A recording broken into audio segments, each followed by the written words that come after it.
Anybody else has any spiritual question, comment, want to share anything?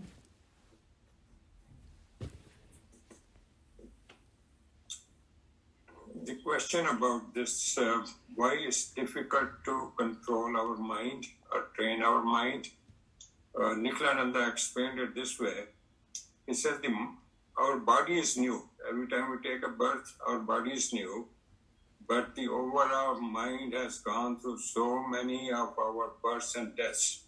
So it's set in its own ways. Means all the previous vasanas, previous desires, all those are still there. So it has a lot more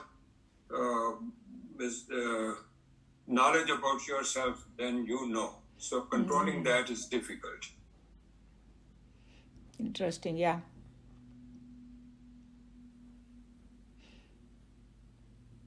So it has... That's where the concept of knowledge comes in. Because once you study the Shastras and gain the knowledge, that automatically cleans out your vasanas, and your mind is more responsive to your intellect. Is that true or not? Yeah, that's true. And whatever, Sushilji was saying is a double-edged sword. On one hand, it has been your companion for so long, so technically you should know it better. But for whatever reason, we don't.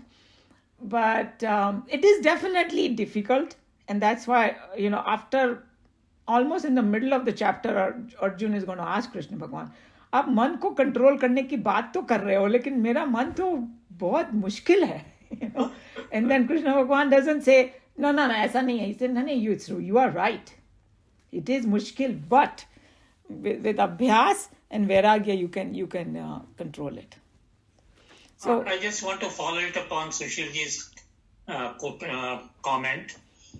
If the body is, repeatedly you get a new body, the mind is the same. If you think that the body may not listen to the mind because it is new, it is wanted to learn every time it is new body is given, it want to listen to the mind. Does it make sense? So what is the relationship between the body and the mind here? If the body is new and the mind is old, either it should listen all the while. So, but I think what you are saying is something like this. There is, suppose there is one worker, and he brings the tools. Will the tool listen to the you or not? Depends on the quality of the tool, right? Suppose if the tool is defective, then it's not going to listen. So our body भी समझो अगर body में कुछ defect है, तो भी वो problem हो सकता है, right?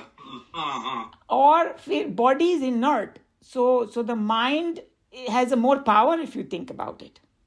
But हम लोग ऐसा सोचते नहीं है. हम लोग को लगता है, oh, I'm so tired and all that. But you ask a new mother, because my daughter-in-law, on one hand, she is oh my, sleepless, but still sometimes I go spend the night.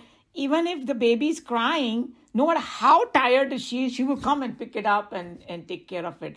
Because if you really want to do something, your body will conform. Mm-hmm. And there are people who will go without sleep for 2-3 days and still do everything. Like you are a doctor, my God, how I don't need to tell anybody. in your mind is definitely more powerful, and whether the body will conform or not depends on the mind now. Okay. That's my 2 cents worth, but Sushilji can say. Any comments on what I said? Because you mentioned that the body is repeatedly takes new bodies come in, but mind is the same. It's the impressions in the mind from all the other janmas are there. Mm-hmm. And you're controlled with your new mind. You're trying to control those old vasanas, old desires, old habits. You're trying to control now with your new, so to say, new acquired mind. And that becomes difficult. That's how Swami Niklananda explained that. So. Mm-hmm. Okay, thank you. I think that's why Nikhilananji also said that you have to do it, in a very kind and tricky way. नहीं तो mind can revolt pretty bad. Won't listen to you. The biggest hacker of mind is desires. Oh yeah, we that Krishna Bhagwan said it. You know, it's, and remember we did those verses where he says that desire and anger, they are the biggest hackers of your mind, and that the anger is connected with desire only. It's just like you have a good friend and somebody is trying to steal him away from you all the time, you know. Yeah. I think it's a very, very fascinating thing, that how the Vedanta approaches the mind. I find it very, very interesting, because the modern science, it has barely scratched the surface of the consciousness, They try so hard to fix the mind within that physical realm. Throw some chemical, do this, do that, even talk therapy and all. They have it very superficial if you think about it. Because if you don't know these other depths of it, that, hey, there is some witness behind it, there is something behind it, and how to quieten the mind. Because one of the problems is new generation that I see they have, and our teacher used to say that from, Darshana Ben used to say, they just don't know how to shut the mind for a while. It's constantly going with all this, phone and bombardment of all the social media, this, that, and all that. You just don't have that. Nobody trained them. It's like an equipment, it's like my mixie from my kitchen running 24 hours. It's going to burn out. It needs some rest.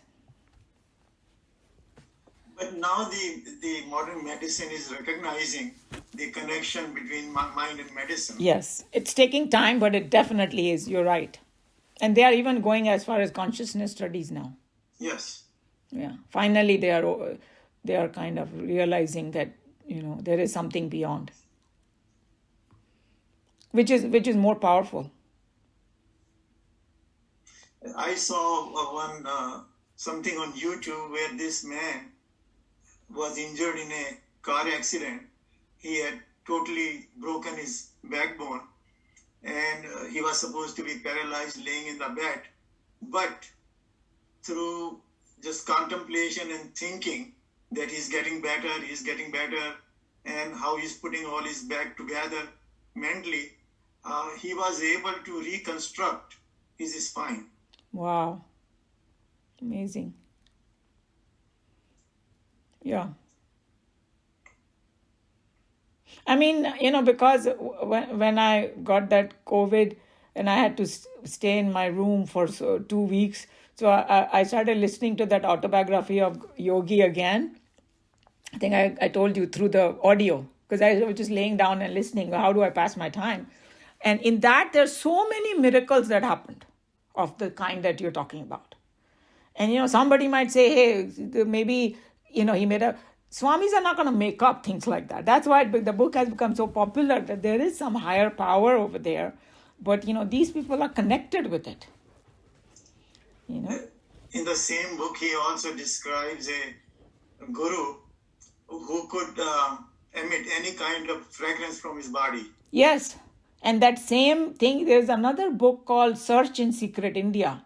I'm trying to think of the author. Paul Brunton, his name is. And so he was one of the British journalists that went to India in like, I think in the 30s or something. And when Ramana Maharishi used to be there. And so he was like, and the name of the book is Search in Secret India. So he's saying India has different layers of things. There are superficial things, you can go come back. And there are a lot of depth in there. So he was searching for spirituality. But in that quest, anybody would say anything, he will go and check it out. So he met a lot of dhongis who will do like a magic type of thing, And then he met siddhas, the one that you're talking about, that they could actually create fragrance. and this guy would say, rose fragrance, and he will do something and it will be rose fragrance. That is a siddhi. It was not magic. He could do that. But they also were not the one he was looking for, because they had stopped at the siddhi level. He was looking for something even deeper. And that's where he found in Ramana Maharishi's ashram. And I think they told me that he's the one who popularized Ramana Maharishi in the rest of the world. Because if you go to his ashram, people from all over the world come over there, because his book is the one that opened people up to him. Because Ramana Maharishi didn't go anywhere. So that is mentioned in two different places. One was Yogi, Autobiography of Yogi, and in that book also.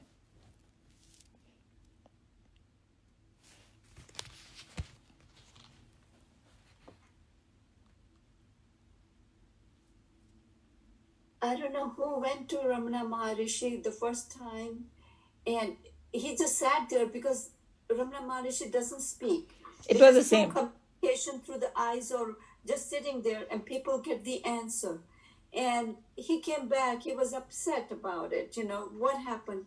Again, he went back for some years back, and he got it. Right, that was Paul Brunton only, because he talked about it. He's saying that he went there twice. The first time when he went in the beginning, before he had all these experiences, and he sat down, and then he was a journalist, right? So he wanted to say, ye kaun sa swami hai jo kuch bolta hi nahi hai?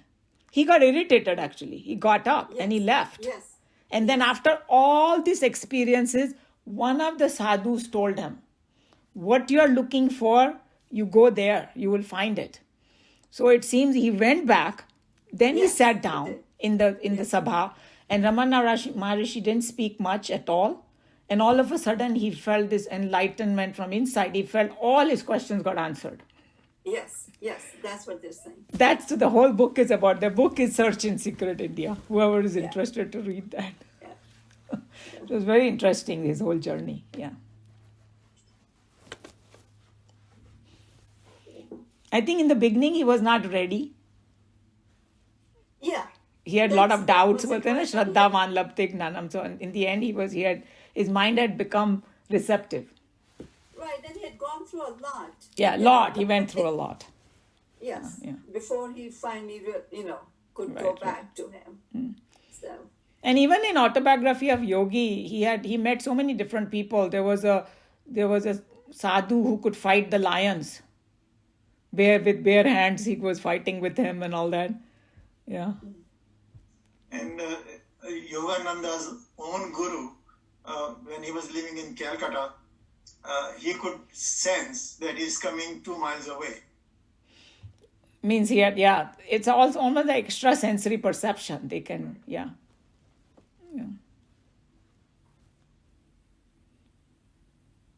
True.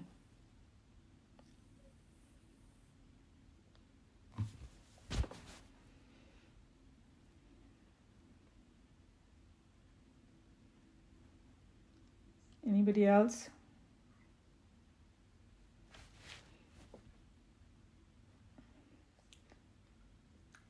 If not, we can close early then. Can I say a few words? Yeah, of course. Can everybody hear me? Yes, we Yes. can hear you. So I think this is my second session that I attended. And it is very, very, very, very interesting. But my 2 cents feedback is to ask ourselves, what is the question? Number 1. And number 2, what is the answer? So more well-defined, sometimes the question is as important or even more important than the answer. So if we very well define the question, that will help us to find the answer. So that's my 2 cents worth feedback, that to well define the question as well as possible maybe through the email to everybody, and then maybe respond back the week later that here are 1 point, 2 point, 3 point, 5 point, the answer to that question. So in that way, we are being highly kind of focused. Otherwise, everything else is a discussion, and that can go for the rest of our life. So that's all what I have to say. Thank you for listening. So I think Bharat is so scientific. He likes to go everything in the science. So here the crowd is very mixed, and I'll bring one analogy because I understand from analogy the most. Because if Yeah. anybody is interested, I have a paper that I opened over here. It is all about sleep. What keeps us asleep and what keeps us awake. It is a 172-page long paper. And if anybody is interested, I can shoot it to all of you. But again, it is a state of mind that keeps us awake and that keeps us asleep. I stop right there. So I wanted to tell that analogy before we close. So like when we were in our class in Houston, because I learned a lot of stuff from there, everything actually from Darshana Ben. So it was like we used to say, we read all these things and half of the time we forget, right? If somebody says, hey, can you remember I will this? say 90%. Yeah, so that's what it. So she said that, okay, so the analogy is this, that what I ate maybe 2 years ago on a particular day, I'm not going to remember, right? I might not even remember what I ate last week on a evening dinner or something. I'll forget. But at the same time, it provided me the nutrition so that I am what I am today because I ate all those things. So she said, look at the spiritual study like that. You're not going to remember everything. You don't need to, because it works at a subtle level. It will change some slowly, some thinking, purity of mind will happen and all that. It will be so subtle you may not be able to catch it. And because some people have very high memory and they can memorize all the shlokas and all. Our acharya over here in San Diego, she has a tremendous memory. She has all 701 verses memorized and everything. Not everybody is like that, but still when you discuss and talk and do all that, some mananam, when you do contemplation, you talk about, at a subtle level, something changes that is good for your spiritual progress. So I thought that was a very good thing that she kind of put our mind at rest, because we used to get a little bit upset. Oh, that verse, we don't remember what the meaning is. Because as teachers, we were like, sometimes feel bad about it, but she told us not to. Actually, Umaji, every Geeta session that we have with you, it changes us every time. That's the whole idea. And it's Lord Krishna's words, That's why it's so powerful. That even after 5,000 years, people are reading and continuously doing it. That's how our teacher used to say. When we used to say, oh, auntie, you're doing, so good. You say, no, it's Lord Krishna's words. And the amazing thing is, the same message is said in so many different ways, right, that it does sink in. Yeah, and sometimes you don't know who is going to connect to what. Yeah. Right? So that's why it is approached in so many different ways, and then each Upanishad takes an angle that because you don't know who's going to connect to what, but if you do connect, they're talking about the same thing anyway. So I would say like this, I think what Bharatji said is very pertinent. He has a very good point in that.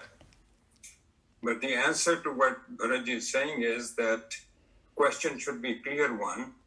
And here, because Bharatji started a little later, the whole Kathana Upanishad starts with that question, very specific question. Hey, I have heard about that some people say when you die this happens, and some people say when you die you continue. So that was a very specific question. So that's being answered in our this whole Katha Upanishads. So that is already there. It's the same thing like when we did the Mandukya Upanishad. There were 12 mantras only, but the Karika had like, God knows, 300 something. Just to understand those 12 mantras, and we were sweating in those Karikas because they were going so deep. But after doing that kind of churning in your mind, then when you say, okay, I understand a little bit of it now. But if you just read those 12 mantras, you will just go home and get nothing out of it. But maybe just some information, that's it, you know. So, anyway. I just had one thought that if Bharaji is saying that maybe if we after each lecture, if we can put a question in our mind, okay, this is about that lecture, not going to the book, not going to the Upanishad, and let people think about it. If that's what he wants to do, is to have a question and have an answer, because we are not taking literal, we're taking everything in general. We have a goal, but at the same time, not every time, but if he wants that to be done for every session that we have, maybe we should have just one question at the end of what we have done and let everybody think about it. Maybe they will concentrate more. Everybody will think about that answer, which is pertinent to what we have done for the class. And let everybody think about it for 1 week. And, people will think a little harder. Okay, what did I get out of this session when he's asking me this question? Totally fine with me. Enough you can just write it and send it. I think that Joe has everybody's emails. He has, No, I'm going to, I'll actually not agree with that, because we have a limited mind. We are trying to learn the infinite, which is open. Yes. So, because actually I attended one course by this doctor who came, who had spent 60 years studying Vedanta. He had a 2-day class. So, and he was 90-year-old. So, first day of the class, people asked him all these questions. And he canceled the class for the next day, because he felt all those questions were, I shouldn't say low level, but they didn't make any sense in terms of the infinite thing he's talking about. So we are trying to comprehend the unknown and infinite in terms of our small mind and try to limit it. And that is why when you study the Upanishad or Krishna's Geeta, he's going all over the place. He's not answering one question, because he's trying to let you know the infinite. So the ultimate question was chapter 11, when he showed him his Virat Roop, and everything was in there. Yeah. So that is the question. So what we are trying to study is this everything. You cannot limit it by a question anyway. So this is what somebody could do, that everybody's mind is different, and this group is so diverse, and we are coming from so many different places and all that. Each one can do that. If you think that question and answer is the way to go, then you individually you can do it. Each of us pick up our own level. Yeah, that's another suggestion, that because not it's not gonna, yes, it's not going to fit with everybody. It reminds me of this Lao Tse. He used to go for a walk every day, and one person asked him, "Can I walk with you? Can I bring a friend with me?" And he said, "Okay." So they walked. And in the end, the friend said, "Oh, it was so beautiful." And Lao Tse told this guy, "Don't bring him next time, because he's trying to limit what we were doing." I don't know if this is relevant or not. No, it's interesting what you said. Yeah, I kind of see what you're saying, So it should be open. And I see it. No, it's not right. I agree with you. I agree. Yeah. Not We right. are trying to limit it. Yeah, we are limiting this way. Sure, I agree. Yes. See, because when I went through these experiences, Nina would not let me talk in any party or anything. because he said they all think you're crazy because we don't know 90% of things that are going on. Right. So we Yeah. we go by what we read or what we see. Even the books I see that are written, I don't know I haven't talked to the author as to what made them write the book. Because normally when you are in that mood, you don't want to write a book. I mean, I don't know how to explain it. But it's interesting what you said, because that Mr. M that I was talking about, he said he had the same issue. His guru is the one who told him to write the book. He said that he said, I don't want to write. I just want to enjoy that experience. Saying, no, why you want to be so selfish? Because they look at it as a bigger perspective. So the command has to come to Yeah, command has to come. And even Autobiography of Yogi, it was so many different people together sent him to America. It was not like he felt like coming. He didn't want to come. And his guru said, no, this is what the Babaji had decided, that, you have to go there because all your people in America are waiting for you.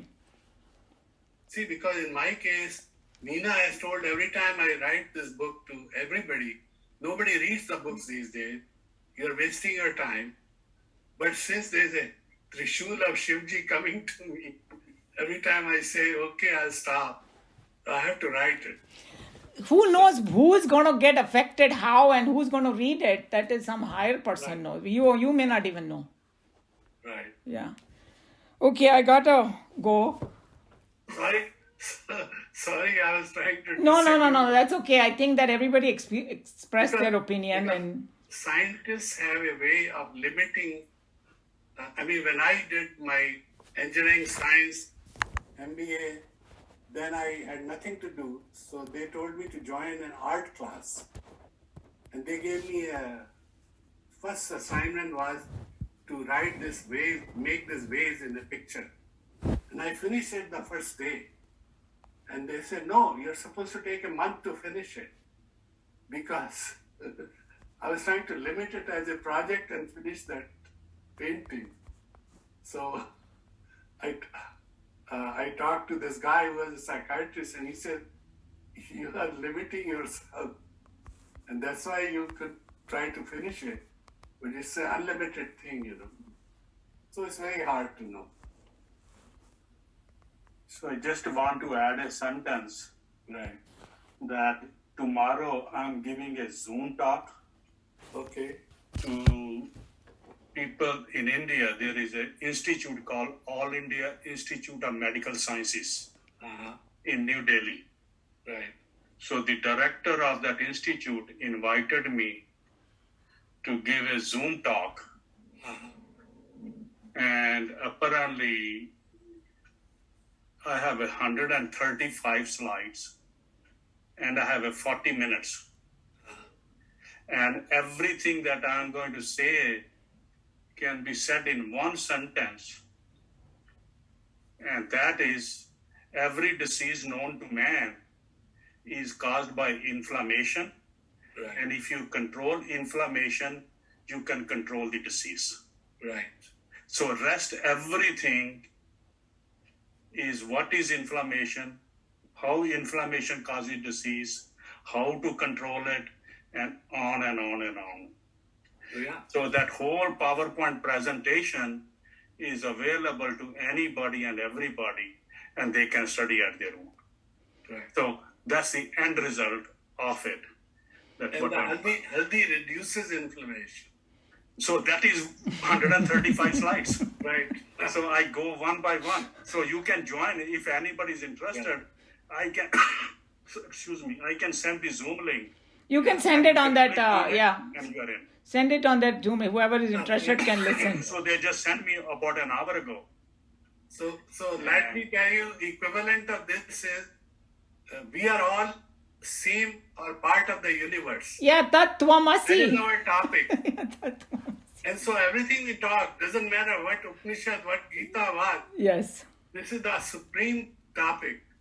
So all the questions are related to that. 100%. Yeah, it is like he's like, okay, go tat tvamasi, but then we're like, what is this tat and what is that? That's why he's saying, etat vaitat. This is that. He's explaining. So I guess the Sthaneshwar talked about it, that you have to limit yourself to yourself, your body, or to your family, or to your city or your county or whatever, or to the universe. So we are all part of that universe. So if you associate yourself with the universe, then that is the question. How you do that? See, another one point is that the spiritual journey is slightly different than the worldly journey.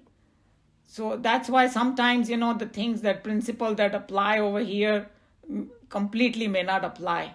That cut and dry kind of approach. And that's why you have so many different yogas, 4 different ones and all. So everybody has to mix and match and do. It's an individual journey, in other words. Everybody's path is unique. Yeah. So you have to pick and choose whatever is your path. Exactly. So one may not fit in the other. True. Right. Okay. Shall we close at that note? Right. That's good. Okay. Bring your... What time is his talk? Oh, I don't... He will send it, the information in that... now he's part of that news wala jo chain hai na, usme bhej dena sabhi ko. Then whoever is interested can join. Which one? You post things. I will let you know. Your office is downstairs. I can come there. Okay. You're coming up for lunch. I will show you then. Okay. Okay. Hari Om, everyone. Okay. Thanks so much. Okay. You're welcome. Yeah. All right. Bye-bye.